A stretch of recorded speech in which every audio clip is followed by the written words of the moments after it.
back and we're talk a little bit about Arizona tax liens and kind of how Arizona works. In fact, we're just talking to our membership on the weekly webinar about tax and certificate investing and how right now is really one of the best times. Between February and August is kind of the busiest time of the year for tax and certificate auctions. In fact, in May, there's probably 4 or 5 states that have multiple different auctions taking place. So, over the next few months, if you're interested in tax lien certificates, which we know a lot of our members are, now is a good time with Arizona having kind of starting off this season of tax lien auctions. So what we want to do is we want to talk about Arizona, explain how Arizona works, and then go look at a couple of Arizona auctions and kind of show you the process where Arizona has moved a lot of these auctions online. Yeah, Steve brings up a really good point that it's a great time of the year to start focusing on different types of sales because a lot of these counties are getting into their tax sale seasons. And with liens, it helps to know when those sales are happening so you can start to track the sales. It's one of the things that we can do through the state guides and by learning about different states and when they operate. In some cases, states may be required, to hold their sales at set times of the year. You never really know until you get into the state laws for specific states. So in this case, if we were going to Arizona, we could go into the state guides and click on Arizona, and it would pull up an overview of the state telling us essentially how the state operates with property tax enforcement and what things it uses. For instance, is it a tax lien state, tax deed state? What are redemption periods? What are rates of return? All of that information is going to be included in this profile, which is kind of a summary of how the state operates. Yeah, in fact, I was in the office today and I was looking for something and I came across one of our old programs, that we created back in 2007, and we had our 3 different state guides: our tax lien state guides, our tax deed, and then our redemption deed state guides. And it was just kind of interesting going through that. This is kind of how me and Shade figured out how tax sale investing worked. Is we went and reviewed every state, we reviewed the law, we reviewed everything we could about it, and then we put together our state guides. Now, this information you can get on the website as well. But even if you were to download our home study program, it's going to have all of these different state guides with all the information about how that particular state works. In fact, within our system, we have our investor profile system, which, we have 8 different investor profile types, and each one of those profiles has different strategies involved. For example, maybe it's an over-the-counter tax deed investor profile. And then we'll have a list of states where you can actually use that strategy. So if we were an online tax lien investor strategy, we'd definitely look at Arizona as one of those areas that we're going to try bidding in. Now, when we're talking about Arizona, the tax collector, the treasurer, they're the person that's going to be in charge of conducting the tax sale, posting the list, posting the information, and really, with Arizona, the tax lien auctions really happen in February. There's a couple of counties that have them at the end of January, but most of them are all taking place in February. Yeah. Now, Arizona state law sets the maximum rate of return at 16% annually, or about 1.33% per month. But you can obviously bidding down the interest rate, though, is the primary bidding system that is also used. So you can bid that down below that amount, but 16% is the maximum amount that of interest that is essentially allowed. That's also where the bidding will begin. And it goes down in increments of 1/4% until the lowest bid is established. Once that is done, that person, is declared the winner of the lien, and they are issued the lien. Yeah, exactly. So, it would go from 16% to 15.75 to 15.50 to 15.25, to 15 to 14.75, and you just bid it down, and whoever's willing to accept the lowest interest rate, they're essentially the winner. Now, the redemption period is 3 years from the date of the sale. So once that 3 years period is passed, then we can go ahead and start the redemption process. But we do need to start that. After a 10-year period of time, those liens are essentially going to be void. So every state has a different law when it pertains to how long the lien can survive. A tax lien certificate for delinquent taxes. For example, within Maryland, you need to start the foreclosure process within 2.5 years. Otherwise, your lien's going to expire. In Florida, it's 7 years, but in Arizona, it's up to 10 years. And this is the reason why looking into the roll-up, which we talked about during the members training, is so important, because if there's 7 or 8 years worth of other tax liens on that property, if you were to go foreclose on it, you'd have to pay off all of those other tax liens. Yeah, it's just important to keep in mind that part of the cost of foreclosing on any lien is going to be paying off all of those additional years. And so we always want to know if there's anything outstanding on the property for taxes or anything like that. We want to know exactly what it is before we buy, just because it's going to be a required payment that we're going to have to make in order to foreclose. That's always going to be the case. Now, if we're looking at some of the options here for Arizona, we can go into our online auction section here, or we can use the actual auction calendar as well to do those, and we can check out some actual sales that are happening now. A lot of the sales that Arizona is doing right now are through realauction.com.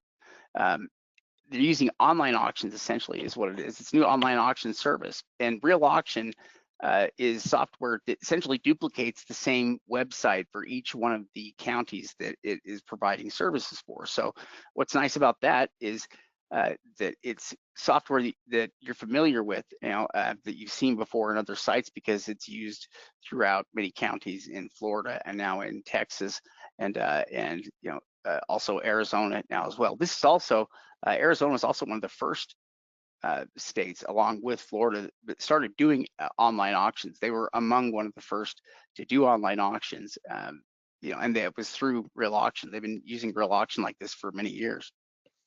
Yeah. In fact, that book I was looking through, in Arizona, I was kind of looking, because I was kind of thinking about what we're going to talk about today. And I looked at Arizona, and there was I think there was 2 or 3 counties when that book had been printed. That might have been a 2010 edition or something, but there was 2 or 3 counties in Arizona that held online auctions, and maybe there was 5 or 6 in Florida. We kind of had the list of the different areas that had online auctions at the time. And so that's one thing that's changed so much, is that so many of these different areas, have moved over to online auctions, which means, it gives us a good opportunity to invest in those areas which we may not have been able to invest before. In fact, even some of the Arizona counties that traditionally didn't have online auctions have moved over to online auctions. But because there is online auctions, there's going to be less over the counter than there traditionally would be if there was just an on-site auction. So because there's less over the counter tax liens, this means that if there is good over the counter tax liens after the sale, they're going to sell probably pretty quickly after the auction. So when we're talking about actually acquiring property in Arizona, we're probably going to want to try competing at the auction, because we're going to have the best chance of getting property. But if we are looking for over the counters, we're going to want to hit up the online auctions directly after they get off the list, or look at the handful of counties in Arizona that still do on-site auctions. And then we may have a chance of getting over the counter tax liens in some of those counties as well. Yeah, I think it's always a good idea to be. Well, you can find specific over-the-counter opportunities there in Arizona. What we're going to do now is we're going to go and take a look at some Arizona tax lien sales, which are opening up right now. So let's take a minute, and we're going to jump over and do that.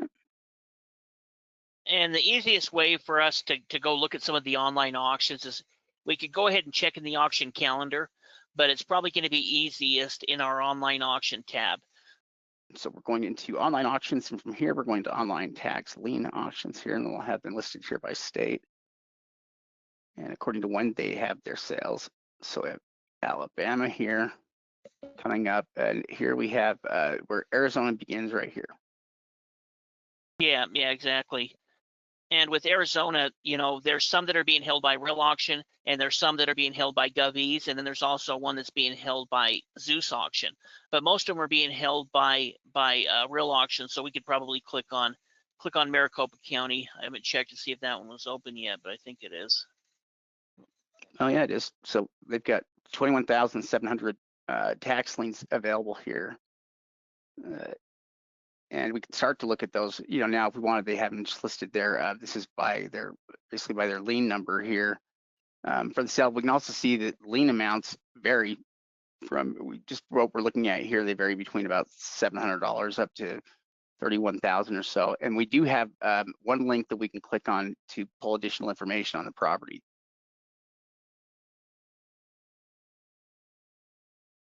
See what that pulls for us here, which it pulls up the property assessment, which is handy for us. So that first lien we're looking at here is for $2,100, and it looks like it is against a single family residence valued at about $335,000. Yeah. You can see the address of the property right here. If you click on that, what is it? Pull up the partial view. And let's see. So it pulls up the GIS map. We can go ahead and go to the layers or to the maps and click on the satellite image. Definitely looks like a semi-newer neighborhood. Yeah, it is. It's a nice neighborhood. Couldn't have been built more than 20 years ago, I wouldn't think. Yeah, if we wanted to know the actual value on the property here, we could probably figure that out pretty quick, or at least see how close it is to what they're saying on that 335. Okay, so we could have the property location here. You can go down to the street view and see when this photo was taken. So it looks like it was taken in 2020. Well, that was 2008 from 2022. Yeah, 2022 it looks like. So that's probably going to be the best image we have there on it. Let's see roughly what the value is. Kind of interesting. There's some trash or something there on the road. Yeah.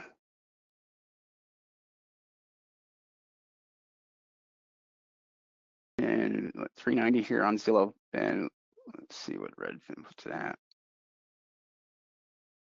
It also looks like they provided interior photos, which means that this property has probably been listed for sale sometime in the recent past. Now, I'm surprised it's showing all the way back to 2011. It's possible those photos could be that old, but that would be pretty new to be on Zillow at that time. Yeah. I don't even think Redfin was around back then.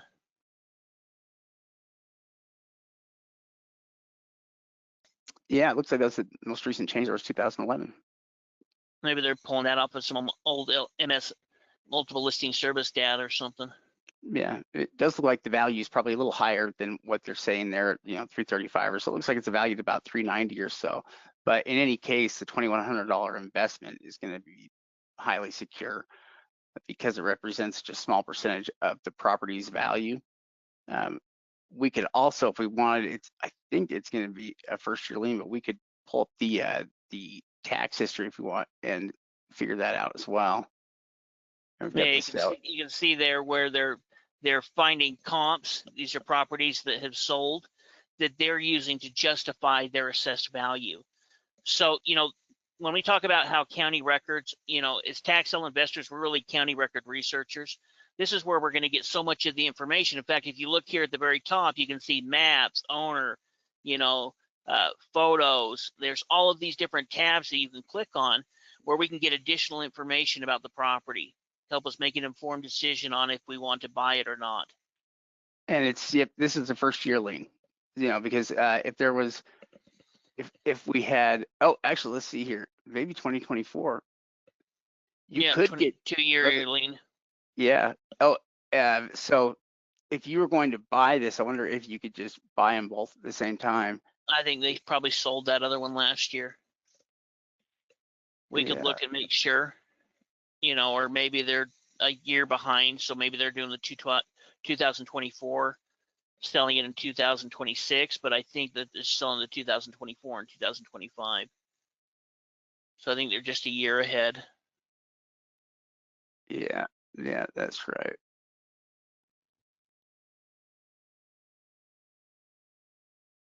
Well, so what's nice to know about this though is we know that 2014 would be the first one here. So if we were to buy this lien, we would know that there's at least there's one other lien out there that would exist, so you could count on paying that if it was already sold. unless they would most likely, they'll be the first ones to pursue foreclosure on it. If the person that bought it last year bought the lien first, then their redemption period is going to come to an end first. And so they would get the first chance. Yeah. And if they didn't foreclose on it, then you could go ahead and foreclose on it. So once you pass the redemption period, or more than one person has passed the redemption period, then it's kind of first come, first serve. So if that lien holder just sat on their tax lien and a year passed and now it's your turn to foreclose, you could go ahead and foreclose if they haven't taken the action yet. Yeah, which would make sense. So yeah, the property has great value. This is essentially a second year lien on it that we can see. But aside from that, though, the lien itself represents a tiny percentage of value. It's not even 1% of value, actually. It's a 0.5% of value. So, that's a good number for a tax lien. It means it's highly secured and it has a high chance of just redeeming. So you're going to end up making your interest rate return very safely. Yeah, let's go ahead and look at another one. Let's see what an expensive lien, $31,000. Let's see what that type of lien is. And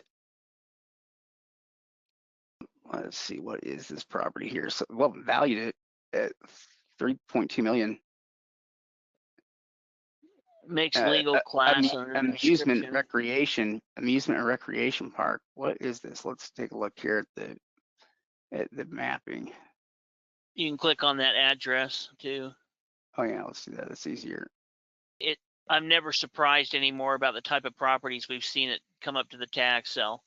We've seen about every kind of property you could imagine over the years.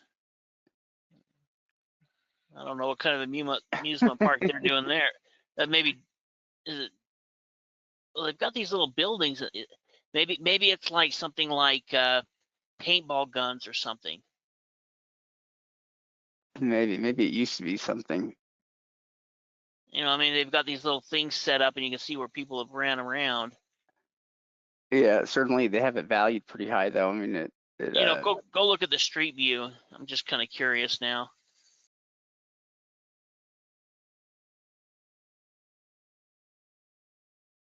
I don't know what it is.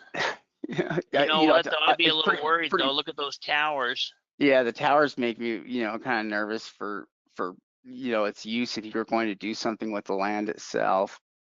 Especially if they had easements on them. If they have easements that just stick to the property. This whole thing is, it's classified weird. At least it's classified as what was it there? Is an amusement park or recreation area. I don't know how that works. No. I would look into the deed, though. This is one I might do a little bit more research. Some of these tax liens we'll go ahead and bid on if everything looks pretty good on it. But something like this, where we see that's automatically a bit of a red flag. We see those different towers out there, whatever they are. If there's an easement that essentially gives them the ability to put that on there, regardless of what you want to be able to do, then you could be in a position where you're buying a property that you really can't use like you'd like to use it. Yeah, and I would want to know as well what's going on there with the taxes owed. You can see this one also has a couple of years here, so it's 2 years. It also doesn't have the 2024 paid. Yeah, that's when they were last paid in about 30,000 a year. Yeah.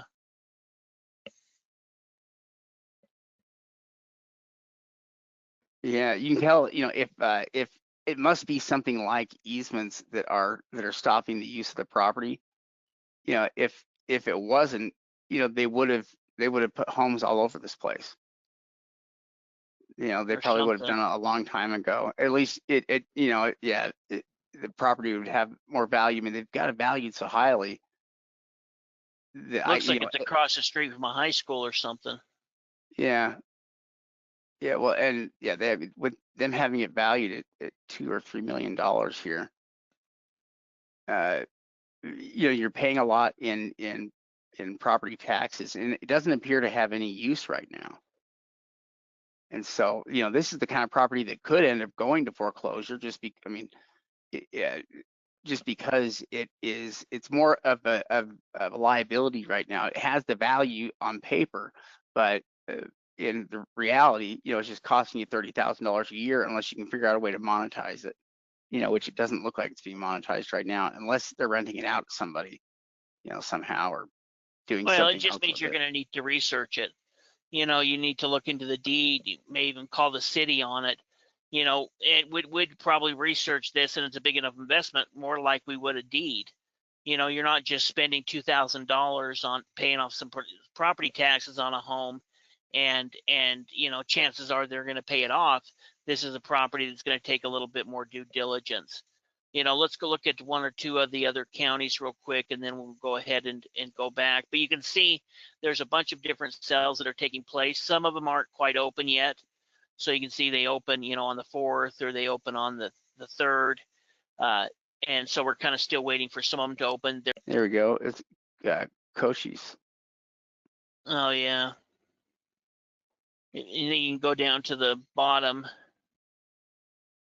and over on the right-hand side, you can click on the parcel list. Oh, there we go.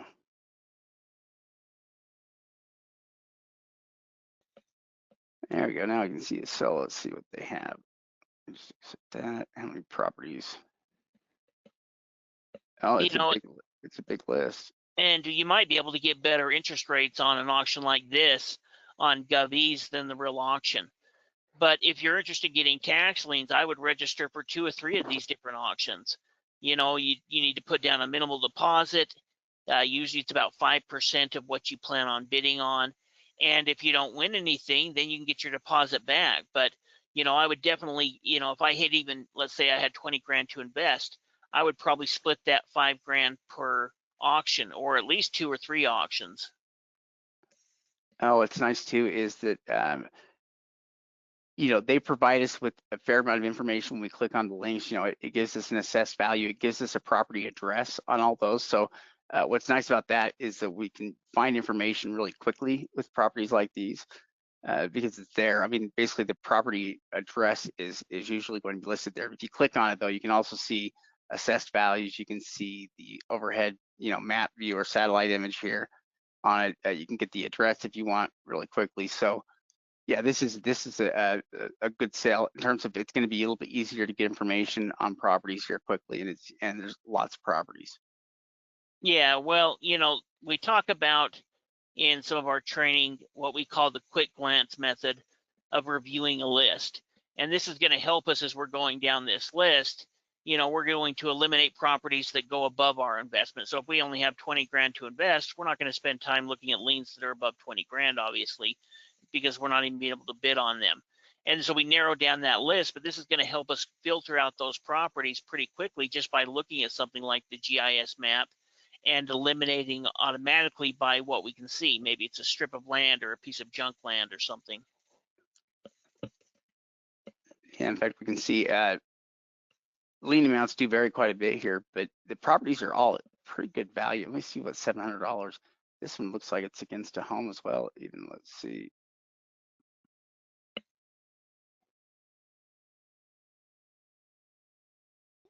Grab the address quick.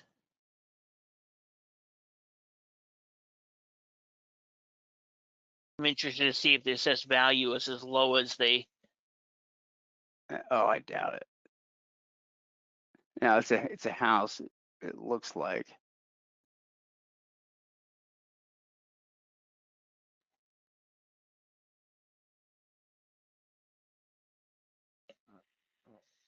Yeah, nice little home.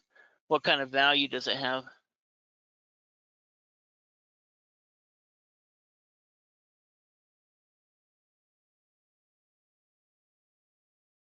$200,000. So the values are way different from, I mean, their assessed values don't really mean anything. Yeah, I think if we were to look at their county records, they have the assessed and the market value set up differently as well. Yeah. They're just using the assessed as far as doing the taxes, not necessarily what the property's valued at.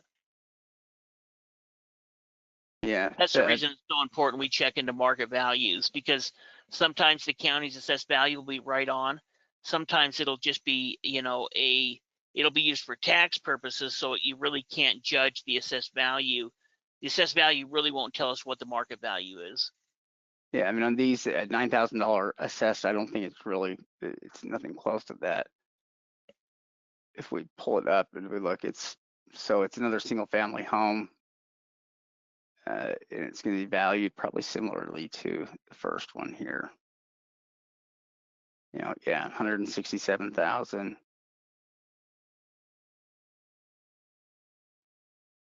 And yeah, 185. So yeah, the numbers that they are giving us for assessments are very low, comparatively. This property here, so $9,000 assessed is actually a $170,000 house, and the other one was similar. So one thing to keep in mind as we're looking at those assessed values is that they're certainly the property has value if there's a number like that, but we're going to get the actual number there using something closer to comps.